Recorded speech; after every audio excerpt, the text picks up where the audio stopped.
L'Afrique du Sud doit ouvrir les yeux. Les yeux, faut les ouvrir.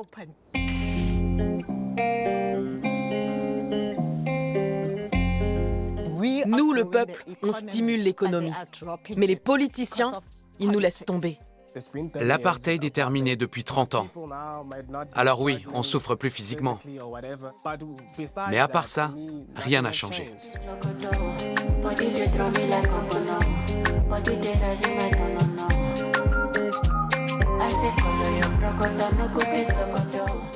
Salut, je m'appelle Liko Monli Manlia. Et mon nom d'artiste, c'est Likor. Je fais de la musique à ma piano. Je suis aussi danseur, producteur et je crée tous mes beats tout seul. Je veux que le monde entier découvre ma musique parce que c'est grâce à elle que j'exprime ma douleur et mes sentiments. C'est toute ma vie.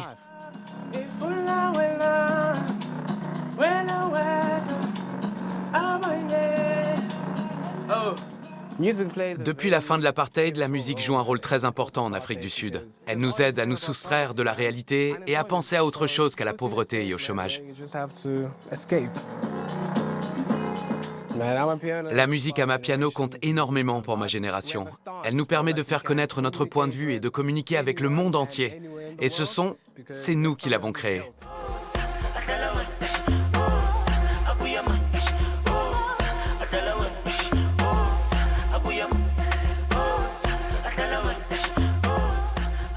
If I don't right my wrongs, or else I'll die alone. So let me right my wrongs. Bon, maintenant, on va écouter le résultat. Je veux entendre ce que ça donne avec ma voix.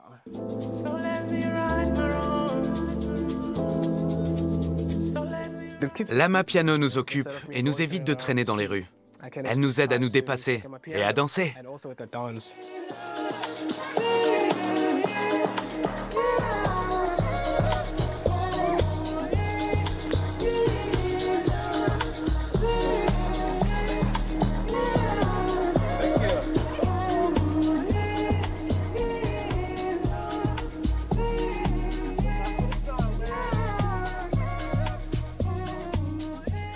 Merci.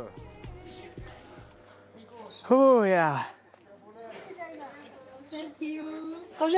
Comment te trouver sur les réseaux?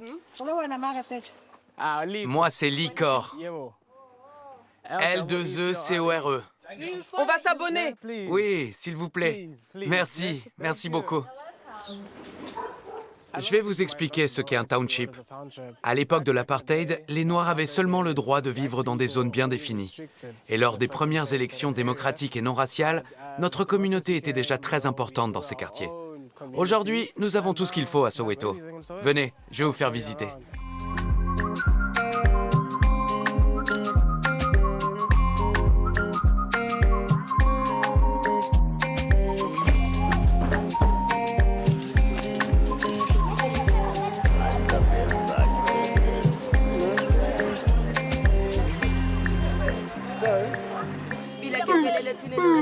My name is Jack, I live in a shack, I might be blocked cause of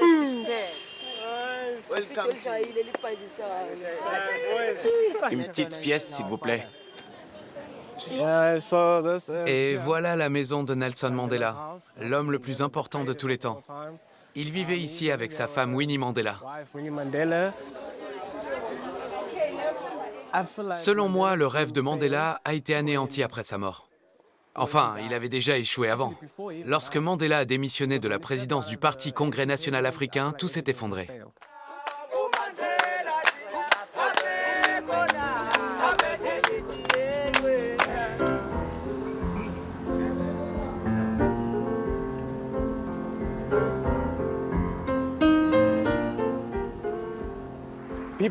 Voilà comment les gens vivent ici. Chaque jour, des bébés naissent dans une pauvreté extrême. Et ça fait combien de temps que nous sommes en démocratie? Pourtant, ça, c'est la réalité d'une grande partie de la population. Et ce n'est pas juste.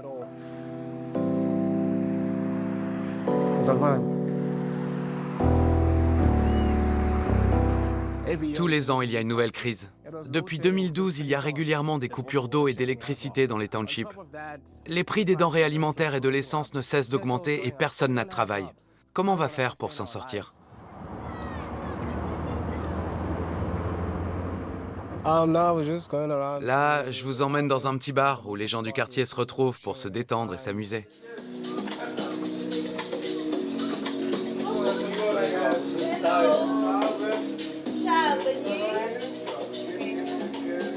Salut, ça va? Oui, et toi? Liko est notre ami, alors forcément on écoute sa musique et on le soutient. On n'a pas de gaz pour faire la cuisine ni de panneaux solaires. Parfois on n'a même pas d'argent pour payer l'électricité. Quand on se réunit ici, on reste pas assis sans rien faire. On essaie de s'encourager mutuellement, parce que la situation est souvent tellement difficile qu'on baisse les bras. Les prochaines élections auront lieu le 29 mai, c'est ça? Ils nous ont déjà promis plusieurs fois du travail. Mais il s'est toujours rien passé. Alors on se retrouve ici, au moins 2 ou 3 fois par semaine.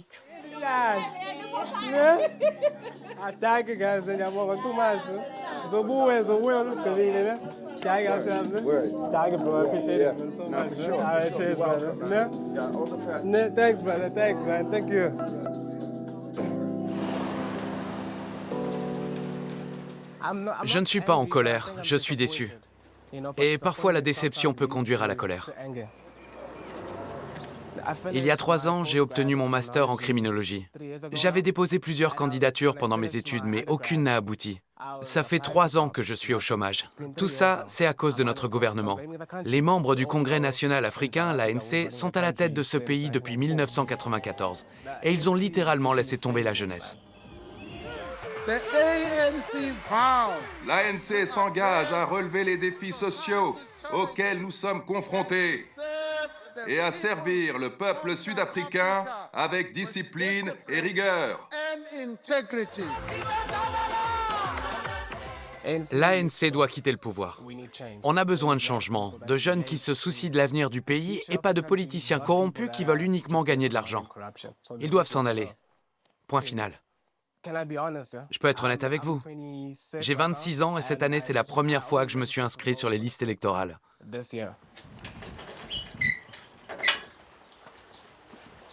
Et maintenant, je vais vous présenter ma voisine. Elle s'appelle Teboho et elle vit en bas de ma rue depuis des années. On va lui rendre une petite visite.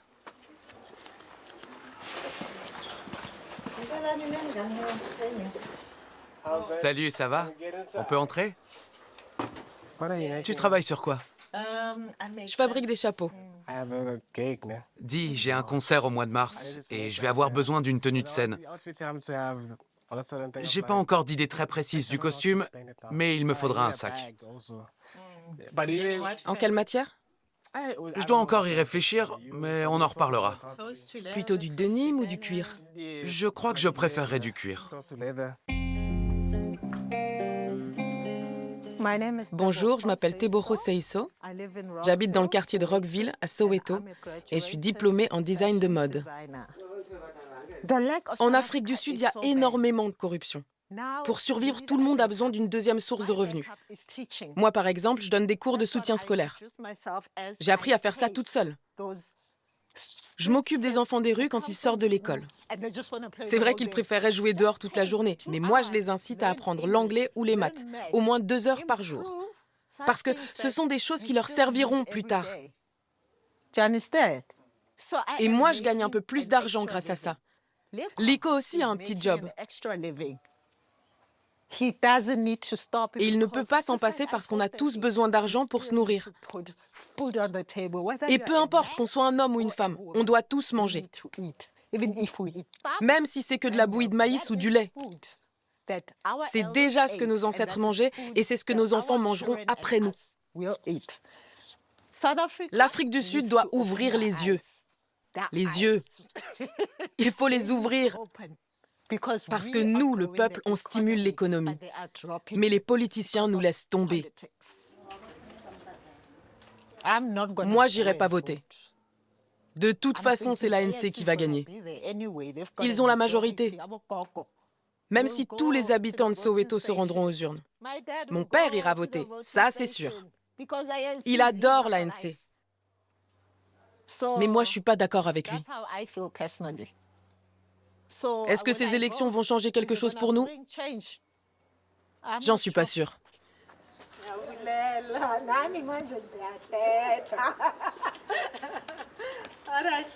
Merci pour tout. On se plaint tous les jours, mais pour vraiment changer les choses, il faut s'inscrire sur les listes électorales, aller voter et espérer que le meilleur se produise.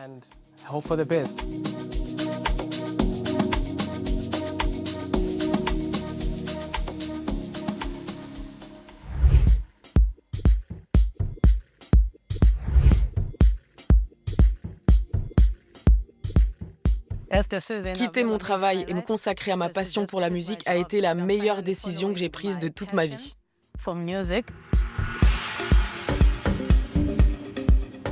Je m'appelle Nosipiwo Kulati et je viens de Langa, un township du Cap. Ce qui est bien dans cette rue, c'est qu'on voit la montagne de la Table au loin.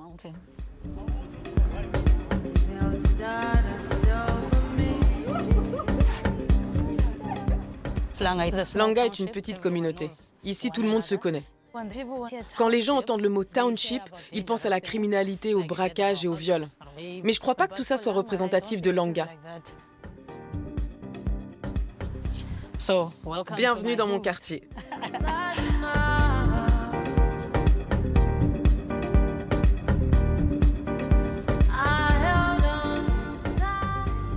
Je vais vous emmener dans une école qui s'appelle Bridges for Music. C'est un endroit très important pour moi et qui a même changé ma vie de manière extrêmement positive. Alors, bienvenue à Bridges. Vous allez voir à quoi ressemble mon quotidien.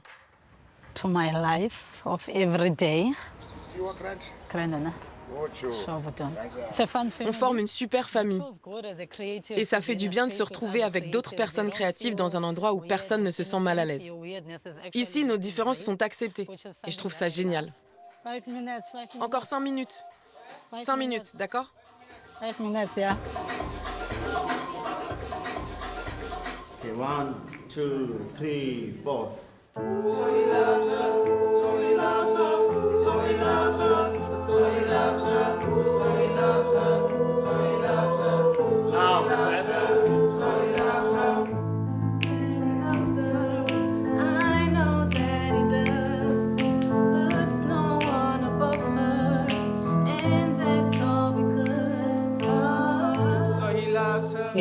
Il m'a fallu 2 ans pour quitter mon travail et me consacrer entièrement à la musique.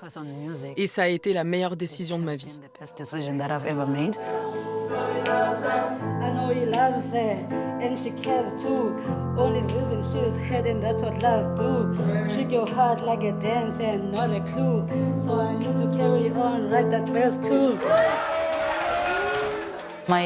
Avant, j'étais conseillère en vente dans un centre d'appel.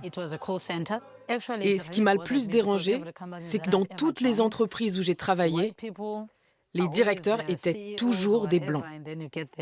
Les Noirs sont cantonnés à des postes de conseillers en relations clientèle et peu importe nos efforts, on reste en bas de l'échelle. Si un Noir obtient une promotion, c'est vraiment parce qu'il n'y a pas d'autre choix. Je souhaite un jour faire le tour du monde et jouer dans des festivals pour faire connaître ma musique et les sons de l'Afrique du Sud.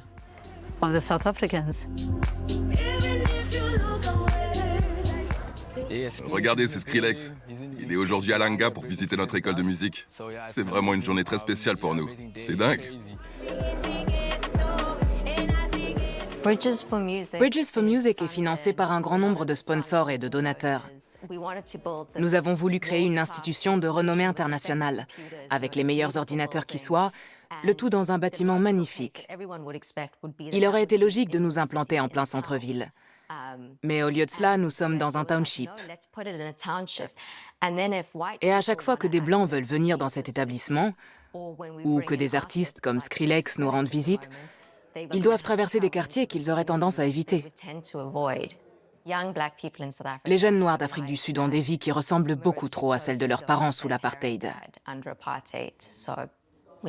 Notre système éducatif est très mauvais et le taux de chômage chez les jeunes atteint les 75%. Ils n'ont pratiquement aucune chance de s'en sortir.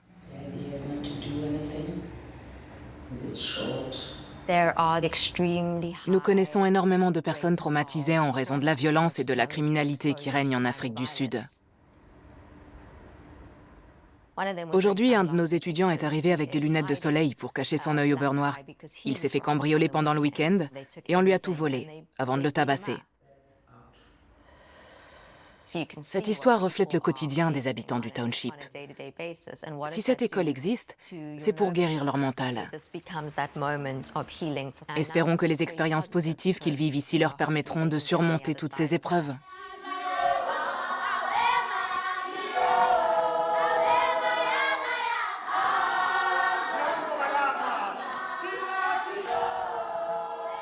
Ce chant s'appelle Call and Response. Il nous procure de la force et un réel sentiment d'appartenance à notre communauté. C'est ça le pouvoir de la musique.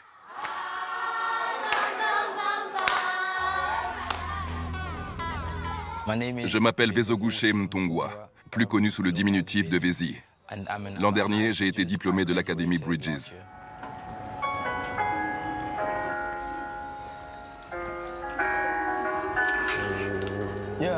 Empty stomachs, we were starving for a meal. Full of dreams that would get us a meal from a deal. Cause it was tough to deal with seeing our mothers go through hell just to pay for a bill. It's no wonder why we kill each other like we senseless. It's no wonder why we feeling tenderly so worthless. Seeing other kids, God blessed. What about the rest? So I grew up without a father. J'ai grandi sans mon père et ça m'a causé beaucoup de problèmes. Plus jeune, j'étais très en colère. Je buvais, je fumais et j'ai fait beaucoup de conneries. Ma mère m'a élevé seule et a dû faire d'énormes sacrifices pour moi. Heureusement, j'ai découvert le cricket et ça m'a sauvé la vie. J'ai été repéré par un joueur professionnel qui trouvait que j'avais du talent. Ça m'a permis d'évoluer dans l'équipe nationale. Pour moi, c'était génial. J'ai même obtenu une bourse pour étudier dans une école privée. Mais quand je suis arrivé là-bas, ça a été un choc culturel. Un jour, des gens étaient en train de prendre des photos pour le journal de l'école. Et ils ont absolument voulu que j'apparaisse dessus parce que j'étais noir. J'ai eu du mal à gérer ce genre de situation. Je me demandais souvent si j'étais considéré à ma juste valeur ou si j'étais dans cette école simplement pour jouer au petit élève noir modèle.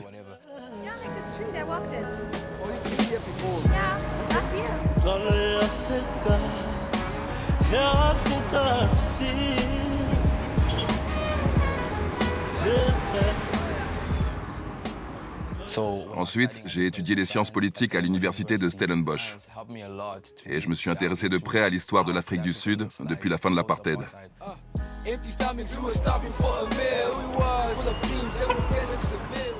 Honnêtement, je pense que la ségrégation raciale existe encore aujourd'hui, en particulier au Cap. C'est d'ailleurs un très gros problème. Mais comment faire pour y remédier? C'est une question difficile et à mon avis, on a chacun un rôle à jouer pour changer les choses.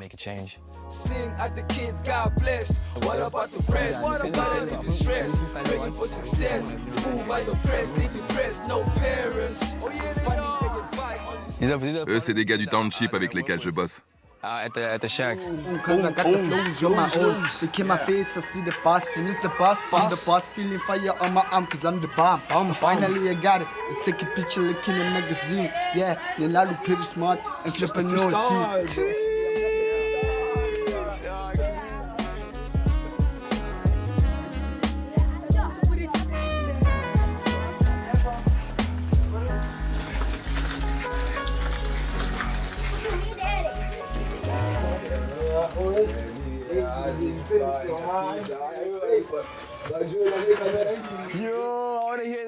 Mon cousin habite ici.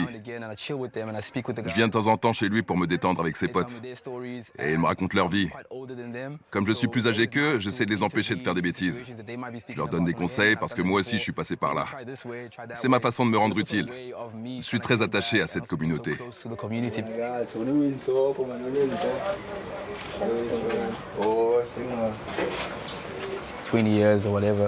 Où je me vois dans 20 ans, j'ai envie de sortir de ce township et de partir à l'étranger. Je souhaite aussi que ce qu'on fait ici en Afrique du Sud soit reconnu à l'international. Parce que notre musique est au niveau. Nos morceaux sont incroyables et on est vraiment doués pour raconter notre histoire. Impeccable.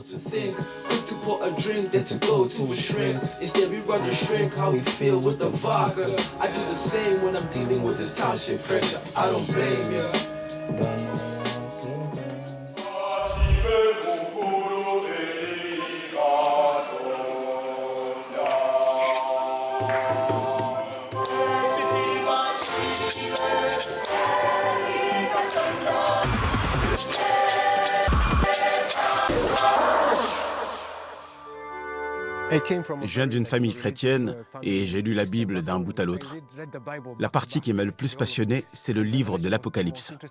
J'ai trouvé ça tellement puissant, surtout quand cette bête surgit de la mer avec ses 10 cornes, mon Dieu! Et quand le Seigneur arrive avec ses trompettes pour annoncer les futurs fléaux, c'est carrément métal.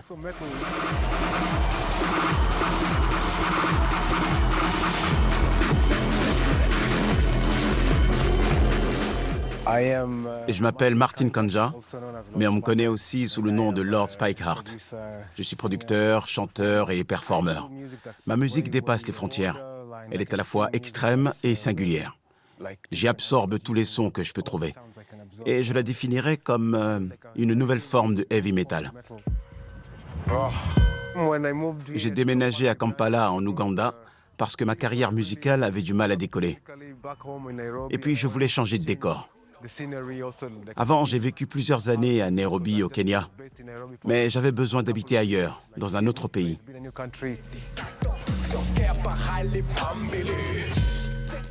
Cette cathédrale est dédiée aux martyrs qui ont été torturés et brûlés vifs en Ouganda. À l'intérieur, il y a plusieurs tableaux qui pourraient figurer sur les pochettes de mes albums. C'est incroyable de voir tous ces innocents brûlés vifs et soumis à tant de sévices. Je trouve ça terriblement sombre et apocalyptique. Et le métal, c'est pareil. On prend toute la noirceur du monde et on la transforme en une musique sur laquelle on peut se défouler. Ça a quelque chose de très positif.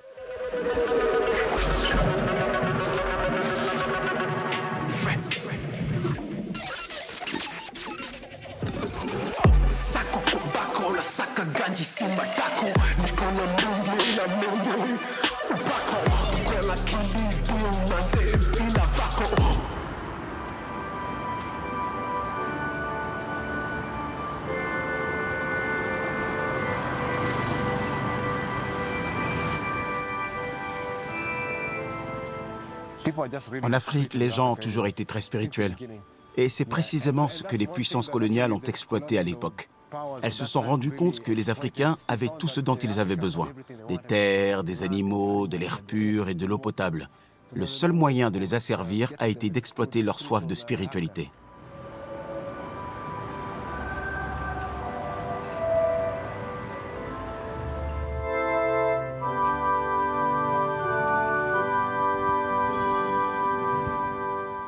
La plupart des pays d'Afrique sont des pays en voie de développement. Voilà pourquoi beaucoup de gens ici ont placé leurs espoirs dans la religion. Et d'une certaine manière, ça les a aidés à ne pas perdre la tête en cette époque complètement folle. Le revers de la médaille, c'est que de nombreux croyants sont obnubilés par tout ce qui concerne Dieu et l'Évangile. À cause de ça, on a vu se multiplier à la télévision les pasteurs à la noix et les prédicateurs. Partout, on ne voit que des imposteurs et des faux prophètes.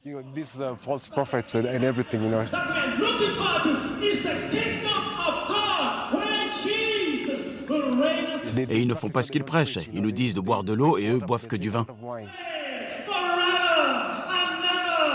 Thank you, family, for your faithfulness and contributing to the growth of God's kingdom.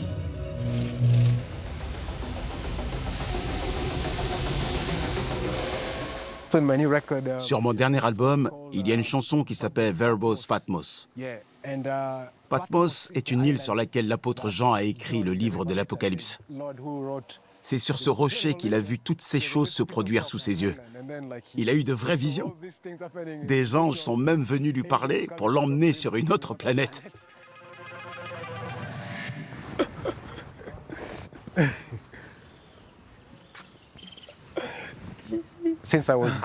Enfant déjà, J'étais attiré par les mélodies et les sons violents qui sortaient du lot et qui ne passaient jamais à la radio.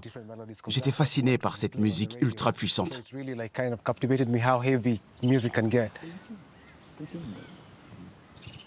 Ça me donnait beaucoup de force. J'avais l'impression que rien ne pouvait me freiner ou m'arrêter. Un peu comme si le monde m'appartenait. Grâce à cette musique, je me sentais vivant.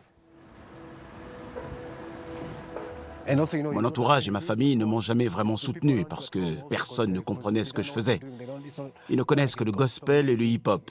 Et ma musique en est très éloignée.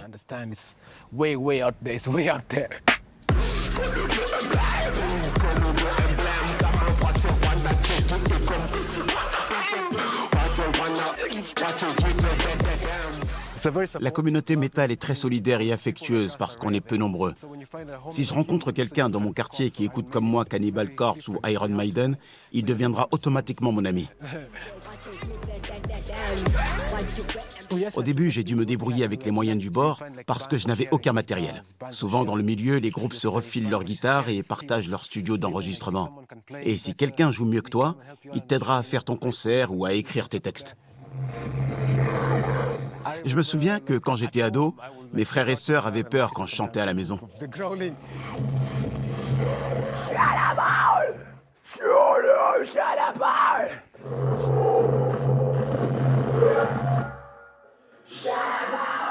J'ai travaillé sur ce morceau la semaine dernière.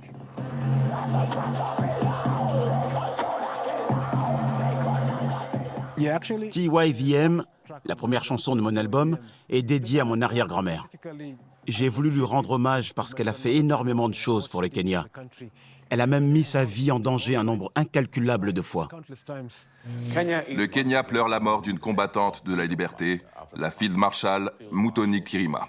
Elle restera dans les mémoires comme étant la seule femme qui s'est battue pour la liberté aux côtés de Dedan Kemati. Muthoni Kirima, c'était un jeudi, tôt dans la matinée.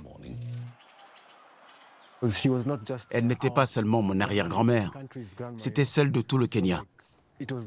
À sa mort, la nation entière était en deuil.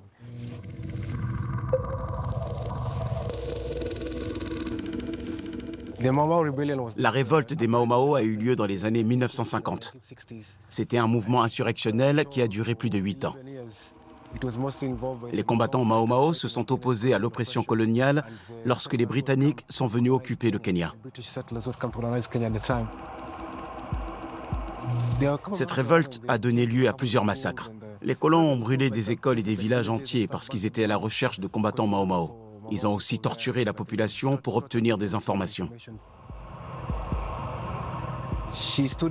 Mon arrière-grand-mère s'est battue pour libérer notre peuple. La nouvelle génération est plus perspicace parce qu'elle a mieux compris comment le monde fonctionnait. Les jeunes sont aujourd'hui conscients que de pareils combattants étaient en avance sur leur temps, parce qu'ils se sont mobilisés pour une cause qui était en réalité universelle.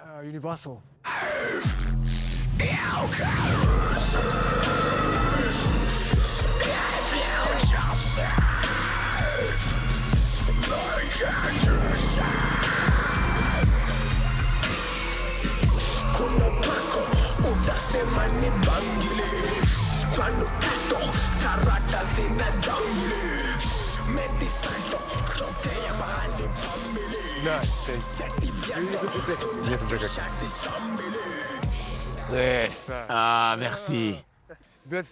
C'est vraiment votre nourriture fétiche. Tout le monde en mange par ici. En plus, c'est très bon.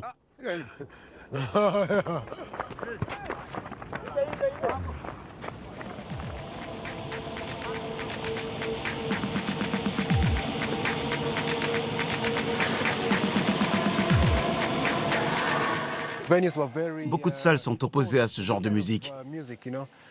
On s'est déjà fait refouler parce que les organisateurs pensaient que le public allait se battre, alors qu'il veut juste danser.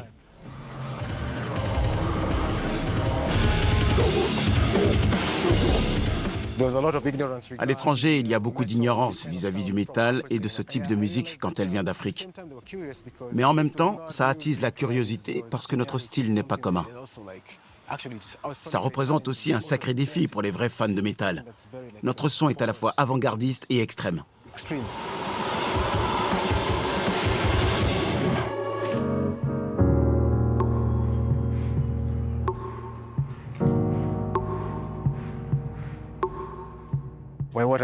Avec ma musique, j'ai envie d'inspirer les gens pour qu'ils réalisent des choses qui les dépassent. Quand on repousse ses limites, ça incite les autres à se surpasser dans leur propre domaine.